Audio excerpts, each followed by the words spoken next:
Welcome to I science. आज मैं आपके सामने करंट इलेक्ट्रिसिटी का फोर्थ और लास्ट लेक्चर वीडियो लेके आया हूं। मतलब आज के वीडियो में हमारा ये चैप्टर कंप्लीट हो जाएगा।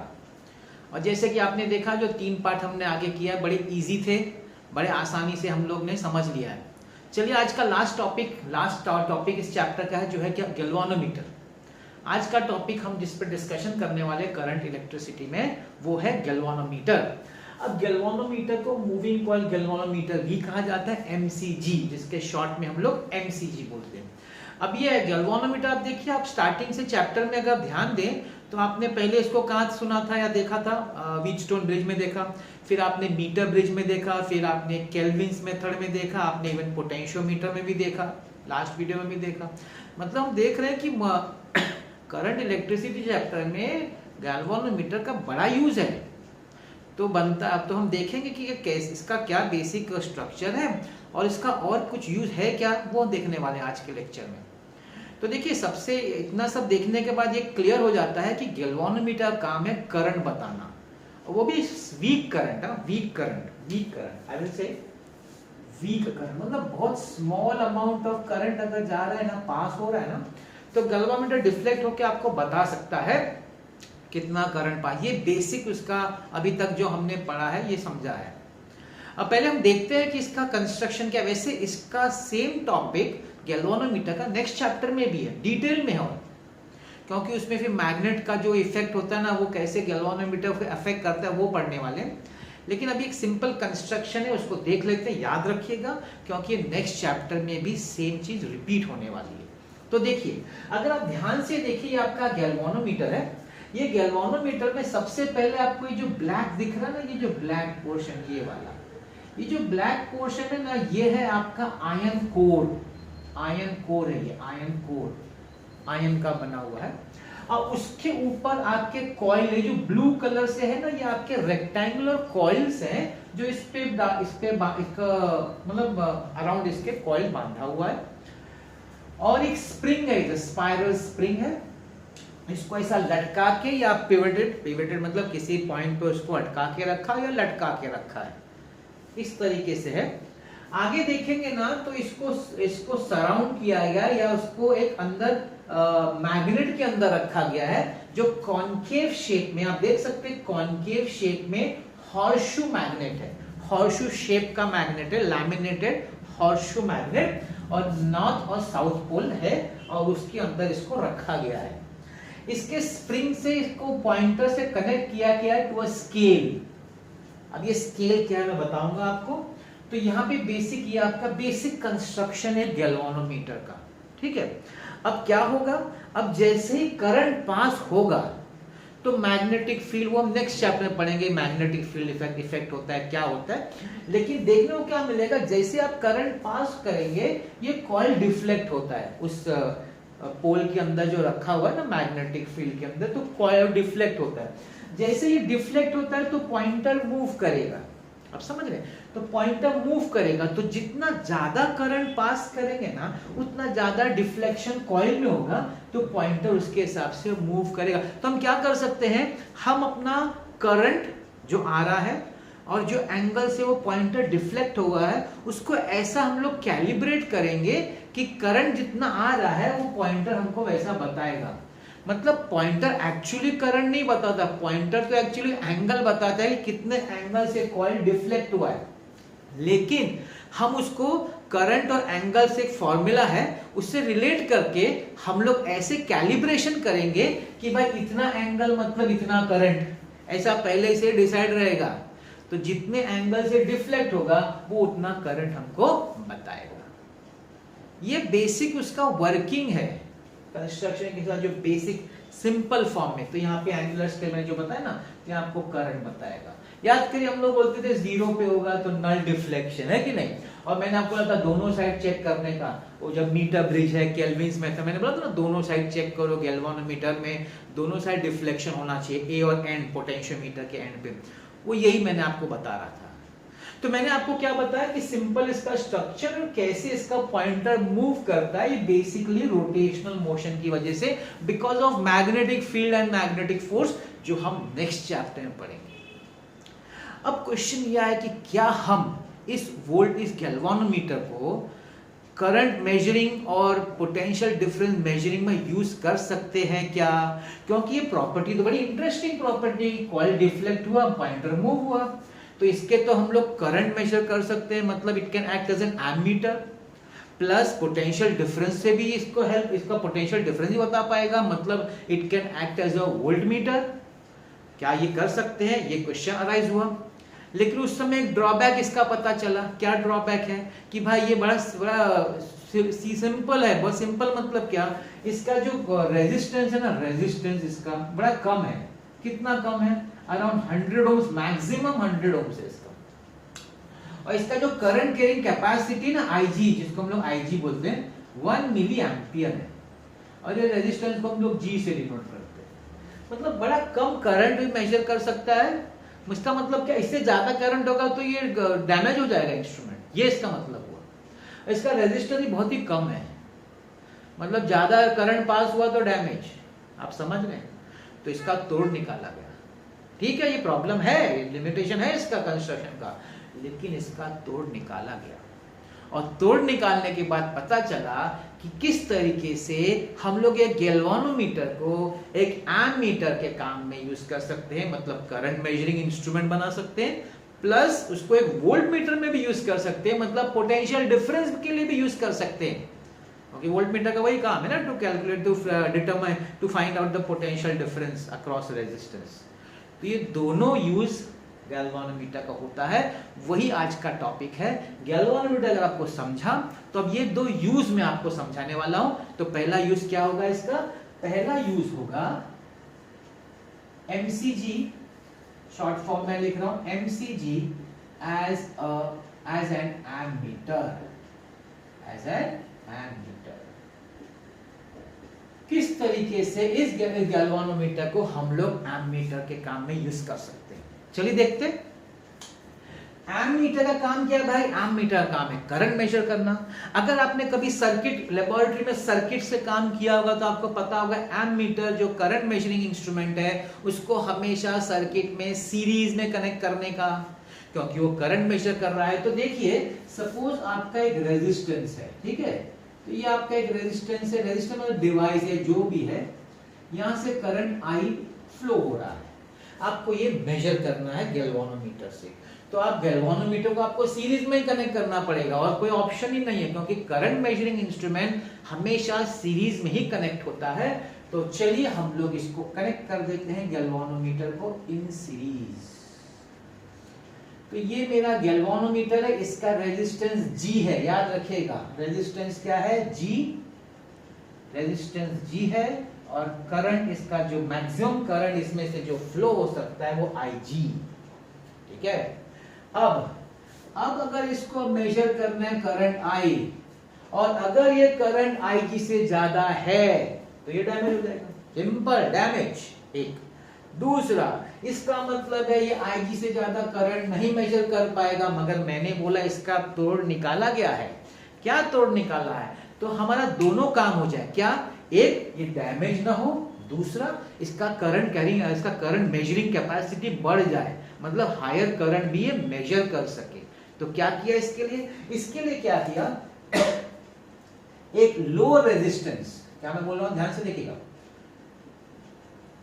पहले मैं ड्रॉ कर देता हूं, एक लो रेजिस्टेंस पैरेलल में कनेक्ट करते हैं, लो रेजिस्टेंस,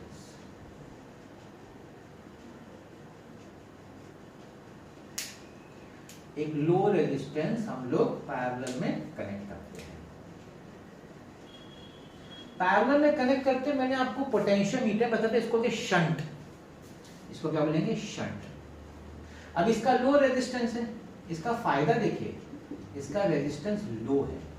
अब इसका अगर रेजिस्टेंस लो है ना, तो क्या होगा, मेजॉरिटी ऑफ द करंट यहां से पास हो जाएगा, इधर से सिर्फ उतना ही पास होगा जितना गैल्वानोमीटर का कैपेसिटी Ig, उतना ही पास होगा, रिमेनिंग सब यहां से पास हो जाएगा, जिसको हम बोल सकते हैं Is शंट। इसको हम लोग शंट बोलेंगे कि पैरेलल है, इसका रेजिस्टेंस सपोज S है, तो यहां से आपका Is पास होगा, यहां से Ig आएगा, और दोनों जब मिलेंगे तो यहां से आपका वापस I बाहर निकलेगा। तो ये जो पोर्शन है ना, ये आपका बन जाता है वोल्टमीटर, सिर्फ अकेला गैल्वेनोमीटर नहीं, galvanometer in parallel with shunt of low resistance, ये काम करेगा एज एन एमीटर। अकेला गैल्वेनोमीटर काम, इसमें डबल फायदा हो गया। पहला फायदा, मेजर करंट यहाँ से पास होगा क्योंकि इसका रेजिस्टेंस कम है, तो ये सब खींच लेगा अपनी तरफ, तो हाई करंट पास नहीं होगा तो आपका डैमेज नहीं होगा। प्लस इसका जो कंसेप्ट है, इस कंसेप्ट से ये कैलकुलेशन ऐसा होगा कि आपको एक्चुअल कितना करंट पास हो रहा है वो बता सकता है। अच्छा, अभी इसमें क्वेश्चन है कि सर कितना लेना चाहिए शंट, कैसे पता चलेगा कितना शंट लेना चाहिए, वो मैं आपको बता दूं, शंट का रेजिस्टेंस कैसे डिटरमाइन होता है। ध्यान से देखिए, तो ये पैरेलल है, पैरेलल कनेक्शन की वजह से, पैरेलल की वजह से ये दोनों का जो पोटेंशियल डिफरेंस होगा सेम होगा। मतलब गैल्वेनोमीटर का रेजिस्टेंस G है और करंट Ig है, तो Ig into G, that is voltage across this, and voltage across shunt, that will be Is into S, S is resistance। ये दोनों इक्वल होना चाहिए क्योंकि पैरेलल कनेक्शन में पोटेंशियल डिफरेंस तो सेम होना चाहिए, है कि नहीं। Ig into G is equal to Is कैसा है, Is मतलब I minus Ig, I minus Ig into S, इसको डिवाइड कर दो, Ig upon I minus Ig into G is equal to S। भाई फॉर्मूला मिल गया हमको। इस फॉर्मूला से हम ये बता सकते हैं कि अगर G गैल्वेनोमीटर का रेजिस्टेंस है, Ig उसकी करंट कैरिंग कैपेसिटी है, और अगर आपका रेजिस्टर में करंट I फ्लो होना है, तो आपका जो शंट है ना, शंट जो आपको इसको पैरेलल बनाना है लोड, उसका ये रेजिस्टेंस होना चाहिए। इस फॉर्मूला से आप पता कर सकते हैं। तो ये आपको फॉर्मूला देगा to find the shunt resistance. अब क्या कह रहे हैं, इसको इन लोग ने अलग तरीके से भी रिप्रेजेंट करने की कोशिश की। ये बेसिक फॉर्मूला है, इसको अलग तरीके से कैसे रिप्रेजेंट करते हैं, उन लोग बोलते हैं कि एक काम करते हैं कि सपोज मेरा जो करंट I है ना, वो n टाइम्स Ig है, जो गैल्वेनोमीटर का उसका n टाइम्स है, तो क्या मैं n टाइम्स में फॉर्मूला निकाल सकता हूं क्या? चलिए देखते हैं।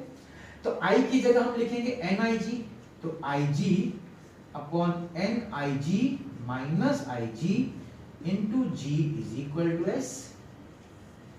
तो Ig कॉमन निकल के कट जाएगा, तो क्या बचेगा, S is equal to G upon N minus 1। ये एक और फॉर्म है, एक और फॉर्म है, नया फॉर्मूला नहीं है, एक और फॉर्म है जिसमें अगर आपको डायरेक्टली बोला जाए कि भाई मेरे को ना, मेरा जो करंट है ना, वो गैल्वेनोमीटर का जो मैक्सिमम करंट है उसका n टाइम्स है, n टाइम्स है, तो अगर n टाइम्स है तो उसका शंट आप इधर सिंपल इस फॉर्मूला से निकाल सकते हैं। फिर आपको ये फॉर्मूला की जरूरत नहीं, मगर देखो ये आया तो यहीं से, आप ये भी यूज करेंगे तो भी आप निकाल सकते हैं, ऐसा कुछ नहीं है। लेकिन क्या किया उन लोगों ने, उसको अलग तरीके से रिप्रेजेंट कर दिया इस फॉर्मूला को, एज सिंपल एज दैट। इस लोग ने एक और तरीके से रिप्रेजेंट किया फॉर्मूला को, क्या किया पता है, अभी आपने यहाँ पे Is को लिखा I माइनस Ig। अब वो लोग ने क्या बोला, बोला Is को तो आपने लिखा ना, Is को रहने दो, Ig को लिखो I माइनस Is। मैं यहाँ से बात कर रहा हूँ, इधर से Ig को लिखो I minus Is into G is equal to Is into S, ठीक है ना। फिर उन्होंने क्या किया, इसको I माइनस Is, या फिर हमको Is अपॉन I निकालना है, तो हम लोग I minus Is upon Is is equal to S upon G। इसको इन्होंने डिवाइड कर दिया है, I अपॉन Is माइनस इसको करोगे तो 1 इक्वल S अपॉन G, इसको वहां ले जाएंगे तो प्लस हो जाएगा। तो एक और तरीके से देखो, इन लोग ने क्या किया, I upon Is is equal to S upon G minus 1, जिसको आप लिख सकते हैं S minus G upon G, I upon Is, इसको उल्टा कर दो, I upon Is is equal to G upon S minus. मतलब अलग अलग फॉर्म में इसको रिप्रेजेंट करने का है, आपको सिर्फ एक बेसिक फॉर्म याद रखना है। ये भी करेंगे तो कुछ नहीं है, मगर ये बेसिक एक्सप्लेनेशन है for a galvanometer as an ammeter, ठीक है। ये सिर्फ अलग अलग तरीका है उसको रिप्रेजेंट करने का, तो ज्यादा आपको ये याद रहेगा तो आप ये लिख सकते हैं। मतलब ये तो इम्पोर्टेंट है, उतना इम्पोर्टेंट नहीं है, मगर दिया है तो मैंने बता दिया, ठीक है ना। तो ये हो गया आपका एमीटर। अब नेक्स्ट क्या आपका वोल्ट मीटर, वो देख लेते हैं कि किस तरीके से गैल्वानोमीटर को हम लोग as a voltmeter use कर सकते हैं। Galvanometer as a volt meter.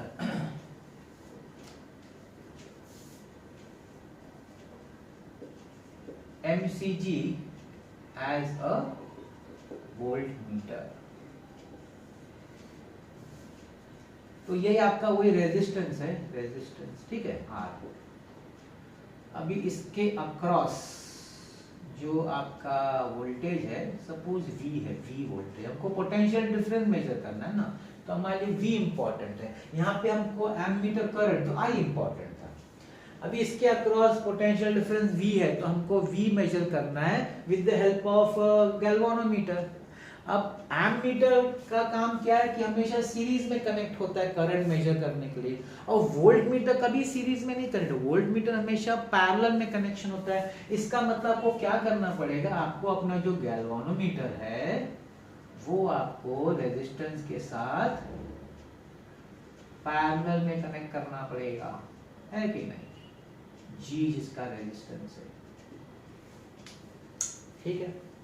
अब वही जहां जो प्रॉब्लम यहां था, सेम प्रॉब्लम यहां होगा। क्या, देखिए सबसे पहला, अगर आपको voltage PD potential difference measure करना है अक्रॉस दिस सपोज AB, है ना, तो इधर से करंट पास नहीं होना चाहिए पूरा का, क्योंकि पोटेंशियोमीटर मैंने आपको बताया था, पोटेंशियोमीटर वोल्टमीटर से क्यों अच्छा है, क्योंकि पोटेंशियोमीटर में से करंट नहीं पास होता, जबकि वोल्टमीटर से करंट पास होता है। और आइडियल वोल्टमीटर वही होता है जिसमें से करंट नहीं पास होना चाहिए, उसका इनफाइनाइट रेजिस्टेंस होना चाहिए। तो भाई गैल्वानोमीटर का बेचारे का 100 ओम से कहाँ इनफाइनाइट है, तो वो कैसे करेंगे। और दूसरा, उसका मेजरिंग कैपेसिटी बढ़ाना पड़ेगा और डैमेज भी नहीं होना चाहिए। तो क्या करेंगे, एक काम करेंगे, जो यहाँ पे अक्रॉस में कनेक्ट किया था ना लो रेजिस्टेंस, देखिए मैं डिस्टिंग्विश भी साथ में समझा रहा हूँ, जो अक्रॉस में कनेक्ट किया था लो रेजिस्टेंस, यहाँ पे गैल्वानोमीटर के साथ सीरीज में कनेक्ट करो, सीरीज में, याद रखिएगा सीरीज में कनेक्ट करो X, और X क्या होना चाहिए, high resistance, not where, just high, it should be very high resistance. आपको बहुत हाई रेजिस्टेंस कनेक्ट करना पड़ेगा इन सीरीज। क्यों, क्योंकि जो वोल्ट मीटर होता है वो जो पैरेलल में कनेक्ट होता है वो आइडियल तब माना जाएगा जब उसमें इनफाइनाइट रेजिस्टेंस होगा। क्यों, क्योंकि वो करंट को नहीं लेना चाहिए, उसको अपनी तरफ करंट नहीं लेना चाहिए, उसको जो भी है करंट पूरा का पूरा रेजिस्टर से ही पास होना चाहिए, मतलब उसका खुद का रेजिस्टेंस बहुत हाई होना चाहिए। जबकि उसके सामने एमीटर का रेजिस्टेंस एकदम लो होना चाहिए, क्योंकि वो चाहेगा कि करंट पास हो तो ही तो मेजर कर पाएगा ना करंट। तो एमीटर में मैक्सिमम करंट पास होना चाहिए, वोल्ट मीटर में मिनिमम करंट पास होना चाहिए, क्योंकि उसको पोटेंशियल डिफरेंस मेजर करना है। इसलिए हम एक हाई रेजिस्टेंस कनेक्ट करते हैं इन सीरीज में कनेक्ट करते हैं, ठीक है। तो यहां से जो करंट पास होगा वो सिर्फ IG पास होगा, जो एक्चुअली गैल्वानोमीटर का उतना ही पास होगा, मेजर करंट तो उसी में से चला जाएगा, मतलब ये ज्यादा करंट नहीं खींचेगा, एकदम मिनिमम करंट खींचेगा, क्योंकि हमने एक हाई रेजिस्टेंस, तो मेजर करंट इधर से आएगा भी नहीं, तो हमारा डैमेज से बच जाएगा और हमारा वोल्टमीटर का काम कर लेगा। अब जिस तरीके से हमने यहाँ पे पता किया कि शंट का रेजिस्टेंस कितना होना चाहिए, अब हम यहाँ पता करेंगे कि ये X जो हाई रेजिस्टेंस है उसका वैल्यू कितना होना चाहिए, है कि नहीं। अब देखिए जो टोटल पोटेंशियल है वो V है, अभी इसके अक्रॉस जो के अक्रॉस पोटेंशियल होगा वो इससे बराबर होना चाहिए, मतलब क्या, IG into X plus IG into G। हमको X चाहिए, इसको यहां ले आओ, V minus IG into G is equal to IG into X, divide कर दो, V minus IG into G upon IG is equal to X। इसको separate भी कर सकते हैं, V अपॉन IG माइनस ये IG कट जाएगा into G is equal to X। लो फॉर्मूला मिल गया। इस फॉर्मूला से आप पता कर सकते हैं कि आपका X रेजिस्टेंस कितना होना चाहिए जो सीरीज में कनेक्ट करना है। तो आपका वोल्ट मीटर जी नहीं है, ये पूरा मिला के आपका वोल्ट मीटर बनेगा। जैसे ये पूरा मिला के एम मीटर बना था, वैसे ये पूरा मिला के वोल्ट मीटर बनेगा इसके साथ। और ये उसका एक्स का फॉर्मूला है। अगर आपसे कोई बोले n टाइम, वापस यहाँ भी n टाइम्स की बात होती है कि आपसे कोई बोले v या मुझे चाहिए n टाइम vg, तो कैसे, क्यों, क्या फॉर्मूला होगा n टाइम का? ठीक है, इधर लिखो nvg upon ig minus g is equal to x। अभी vg upon ig is resistance, तो that is resistance of galvanometer. G common n minus 1 is equal to, ये फॉर्मूला आपका होगा इन टर्म्स ऑफ n। जैसे यहाँ था ना इन टर्म्स ऑफ n, वैसे वहां भी आप निकाल सकते हैं in terms of n this resistance. यही है galvanometer as an ammeter, galvanometer as a voltmeter. अगर मैं आपसे डिस्टिंग्विश पूछूं, डिस्टिंग्विश बिटवीन एमीटर और वोल्टमीटर, तो पहला क्या बोलेंगे? Simple, used to measure current, used to measure potential difference। दूसरा क्या बोलेंगे? it is connected in series, it is connected in parallel।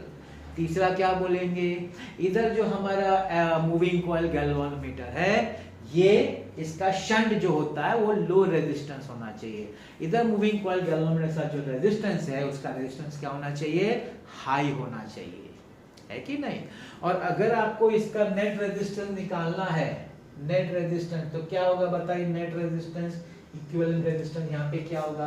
अगर मैं इक्विवेलेंट बोलूं तो ये पैरेलल है ना, तो पैरेलल का आपको याद है, मैंने आपको शॉर्टकट बताया, दोनों रेजिस्टेंस को मल्टीप्लाई करो, मतलब G इंटू एस, अपॉन दोनों को ऐड करो G प्लस एस, ये इक्विवेलेंट रेजिस्टेंस हो गया। यहाँ पे आपको इक्विवेलेंट रेजिस्टेंस कैसे मिलेगा? इक्विवेलेंट रेजिस्टेंस R, ये तो सीरीज में कनेक्ट है, तो सीरीज में तो ऐड हो जाता है, इसका X होगा और इसका G होगा। तो मैंने आपको कुछ डिस्टिंग्विशिंग पॉइंट्स बताया है वोल्ट मीटर का और एम मीटर का, जो एग्जाम में पूछ सकते हैं। तो 3-4 पॉइंट एग्जाम में 2 ही पूछते हैं, लेकिन मैं आपको 3-4 पॉइंट्स बता दिया है, जो आप याद रखेंगे तो आपको काम आएगा। ठीक है, तो ये है आपका पूरा का पूरा अबाउट गैल्वेनोमीटर। तो मैंने आपको गैल्वेनोमीटर का से प्रिंसिपल समझाया, कंस्ट्रक्शन समझाया, उसका लिमिटेशन समझाया कि बेचारे के पास बहुत कम करंट मेजरिंग कैपेसिटी है और रेजिस्टेंस बहुत कम है, लेकिन ऐसा क्या उसमें मॉडिफिकेशन कर दें कि वो एक अच्छा एमीटर का काम करे और एक अच्छा वोल्टमीटर का काम करे। बेस्ड ऑन दैट हमने फिर उसको डिस्टिंग्विश किया, तो distinguish between ammeter and voltmeter exam में आ सकता है as a distinguishing question, right.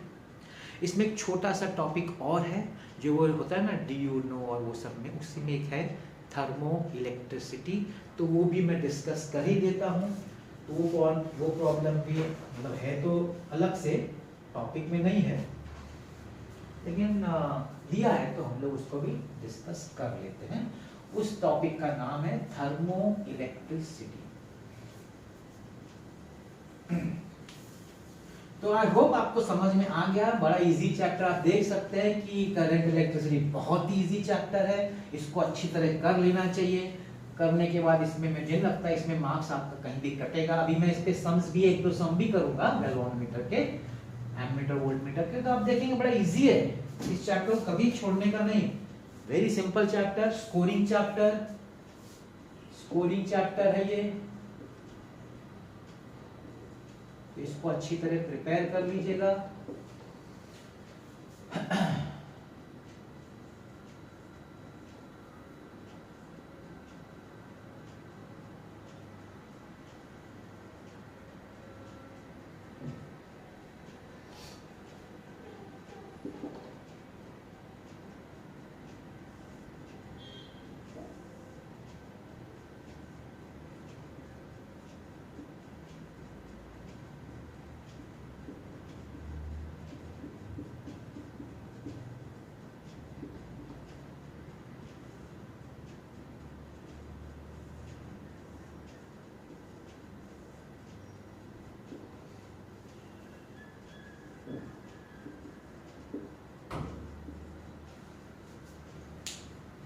Thermo electricity है, लास्ट टॉपिक है, इसमें दिया है तो हम लोग डिस्कस कर लेते हैं, ठीक है। Okay, now what is this topic about? पे कोल्ड जंक्शन है ये,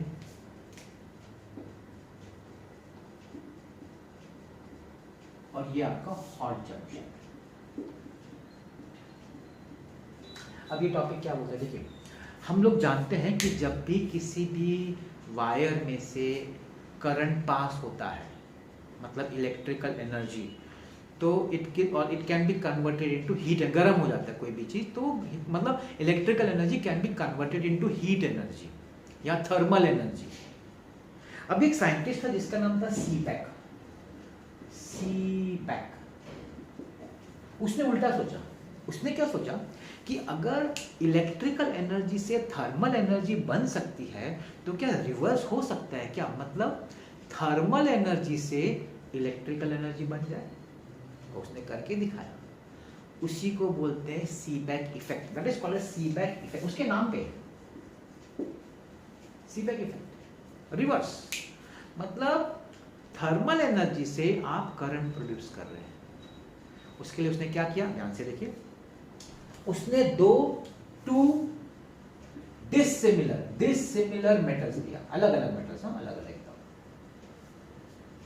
जैसे कि यहाँ पे Sb मतलब एंटीमनी, Bn मतलब बिस्मथ। उसको दो अलग अलग जंक्शन, जो एक कोल्ड जंक्शन है हॉट जंक्शन में, उनको कनेक्ट किया। इसको बोलते हैं थर्मोकपल, मतलब कपल है, दो है ना, और थर्मल टेम्परेचर अलग अलग टेम्परेचर, इसको थर्मोकपल। ये सब वर्ड याद रखिएगा, जब लिखना होगा तो ये सब वर्ड यूज करने का, तो एग्जामिनर को लगता है हाँ इसको मालूम है।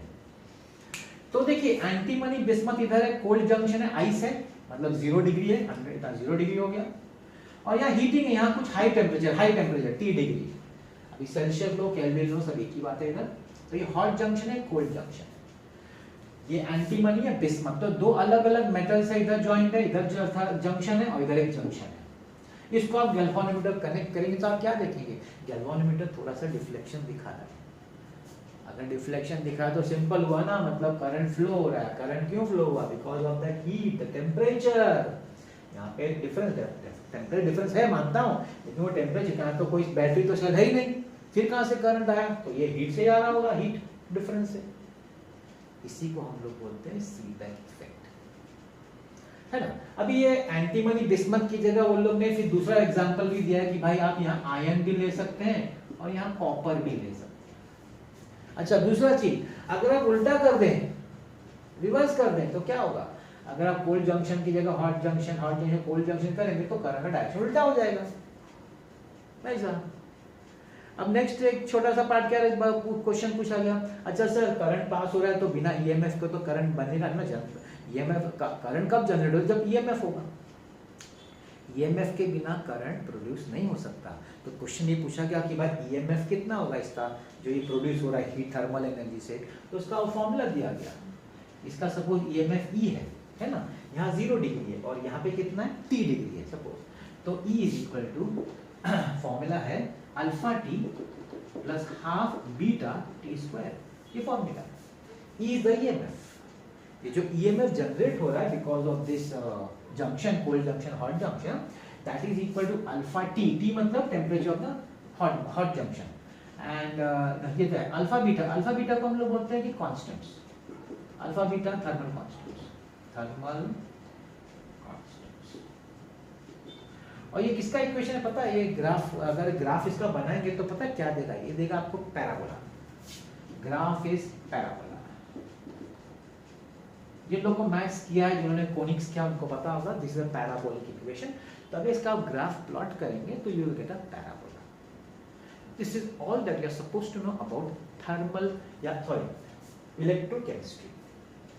रॉन्ग लिखा है thermo electricity, I am very sorry, it is thermo not electro, क्योंकि हीट से बन रहा है ना, हीट से बना तो थर्मो होना चाहिए, वाई इलेक्ट्रो। तो ये this is all about thermo electricity. Thermo electricity, I repeat, because of thermal energy electricity can be produced. क्योंकि अब तक हमको ये मानता कि इलेक्ट्रिसिटी से हीट, आपने जैसे आपने गीजर यूज करते हैं, बहुत सारे यूज करते हैं, जो चीज़ गर्म हो सकती है वो इलेक्ट्रिसिटी से होती है। तो यहाँ सीबैक ने रिवर्स किया, ये भाई थर्मल से, थर्मल एनर्जी से हम लोग करंट जनरेट करेंगे, इलेक्ट्रिक एनर्जी जनरेट करेंगे। वो उसने जंक्शन से जनरेट किया, उसका ईएमएफ है alpha T plus half beta T square, जहाँ पे T is the temperature of the hot junction, alpha beta constant, जिसको हम लोग थर्मल कांस्टेंट भी बोल सकते हैं, और इसका अगर आप ग्राफ बनाएंगे तो पैराबोलिक ग्राफ है। This is all about this chapter. Chapter complete हो गया। कुछ एक आध सम भी देख लेते जो गैल्वेनोमीटर का हमने एमीटर वोल्टमीटर का देखा था, तो टॉपिक अच्छी तरह पूरा कंप्लीट हो जाएगा। ठीक है, सो लेट्स डू वन और टू सम्स। अब देखिए यहाँ पे एक सम मैंने लिखा, ये सम है ना दोनों कवर कर लेता है, एमीटर भी कवर कर लेते हैं। वैसे आपको तीन या चार सम है और सेम ही टाइप है। ये सम कर लिया मतलब सभी आपका हो गया। इसमें दोनों कवर होता है, एमीटर भी और वोल्टमीटर भी। देख क्या है, अ galvanometer has a resistance of 40 ओम, मतलब G दिया हुआ है आपको 40 ओम। ये गैल्वेनोमीटर का रेजिस्टेंस का सिंबल है। करंट 4 मिली एम्पियर, मतलब Ig दिया हुआ है 4 मिली एम्पियर, जिसको हम लिख सकते हैं 4 × 10⁻³ ampere. What is the resistance required to convert the galvanometer into ammeter? Ammeter का कन्वर्ट करने के लिए आपको लगेगा S शंट, वोल्टमीटर में कन्वर्ट करने के लिए आपको लगेगा X हाई रेजिस्टेंस। ये दोनों पूछा है। एमीटर के लिए शंट रेजिस्टेंस कितना, वोल्टमीटर के लिए X कितना। अगर हम एक ही बात करें तो उन्होंने रेंज दिया है, I दे दिया है, टोटल इतना I रेंज इसमें से पास होने वाला है, तो भाई S कितना। तो देखिए या तो आपको S का अगर फॉर्मूला याद है तो ठीक है, नहीं तो आप वो बेसिक जो मैंने डेरिवेशन में सिंपल बताया तो लिख देने का। क्या लिखने का कि Ig × G is equal to Is into S। तो Ig into G is equal to Is को क्या लिखा था, I minus Ig into S, याद है ना। तब ऐसा करके भी लिखा सकते, या फिर आपको मैंने बोला याद हो तो ठीक है, Ig upon I minus Ig into G is equal to S, अभी वैल्यू डाल दो। तो भाई Ig कितना, Ig है 4 × 10⁻³ अपॉन I कितना है 0.4 माइनस 4 × 10⁻³ इंटू G कितना है 40। इसको सॉल्व करो 0.4040 ओम आएगा। आप देख रहे हैं कितना लो रेजिस्टेंस है, कितना लो रेजिस्टेंस। यही तो इसका फंडा है। एमीटर के लिए जो आप शंट अप्लाई करते हैं पैरेलल में, उसका रेजिस्टेंस बहुत लो होना चाहिए। इसका मेन प्रिंसिपल यही है, to convert a galvanometer into a ammeter. तो आपको कितना कम आ रहा है। अब यहाँ देखिए, जब वोल्टमीटर में कन्वर्ट करना है तो क्या होगा, बी पार्ट वोल्टमीटर। वोल्टमीटर का रेंज कहां तक जाना चाहिए, V = 0.45 वोल्ट, वहां तक चाहिए आपको। याद करिए, या तो फॉर्मूला याद है तो ठीक है, ना तो मैंने आपको बताया V = Ig × G plus Ig × X, यही तो था, हमको X चाहिए। तो V minus Ig into G upon Ig is equal to X. X is equal to V upon Ig minus Ig कटेगा तो G। X is equal to voltage कितना है भाई 0.5। आपका Ig कितना, Ig current 4 × 10⁻³ 4 × 10⁻³ minus capital G कितना है 40। इसको सॉल्व करना है। सॉल्व करेंगे तो आपका 10⁻1000 हो जाएगा, तो ऊपर 500 हो जाएगा, है कि नहीं। 500 को 4 से कट करो, माइनस 40 करो, तो आपको आंसर आएगा 85 ओम्स। आए ना, कितना हाई रेजिस्टेंस 85 ओम्स, 85 ओम्स। जबकि यहाँ पे देखिए 0.4040, कितना कम रेजिस्टेंस है एमीटर में और कितना हाई रेजिस्टेंस है वोल्टमीटर में। बस यही एग्जाम में इसी तरह का क्वेश्चन आएगा और कुछ नहीं आएगा। यही बोलेंगे कि भाई कैसे कन्वर्ट करेंगे एमीटर में जिसका रेंज दिया होगा, या कैसे कन्वर्ट करें वोल्टमीटर में जिसका रेंज दिया होगा। आपको एमीटर में S ढूंढना होगा, वोल्टमीटर में X ढूंढना होगा, बस। इसके अलावा इसमें कुछ क्वेश्चन नहीं पूछते। तो यहाँ पे हमारा बहुत ही सिंपल चैप्टर, जिसको कहे किसी को नहीं छोड़ना चाहिए, फुल मार्क्स आ सकता है आपको अगर आप अच्छी तरह कर लें तो। और मेरा आपको एडवाइस रहेगा कि आप लेक्चर जब देखें तो टेक्स्ट बुक सामने ओपन रखिए और उसको साथ में रीड कर देखते रहिए और समझते रहिए और लर्न कर लीजिए साथ में, हो जाता है कि। तो आज हमारा यहाँ का ये चैप्टर कंप्लीट हुआ, आपको अच्छा लगा होगा डेफिनेटली। नेक्स्ट हमारा जो वीडियो आएगा वो नेक्स्ट चैप्टर का आएगा, magnetic fields due to electric current. बड़ा लंबा, थोड़ा लंबा है, लोगों को थोड़ा डिफिकल्ट भी लगता है, लेकिन डिफिकल्ट जैसी कोई चीज़ है नहीं। कंसेप्ट वाइज आप समझेंगे तो काफ़ी इजी लगेगा। तो please don't forget to like, share and subscribe, and thank you so much for watching this video.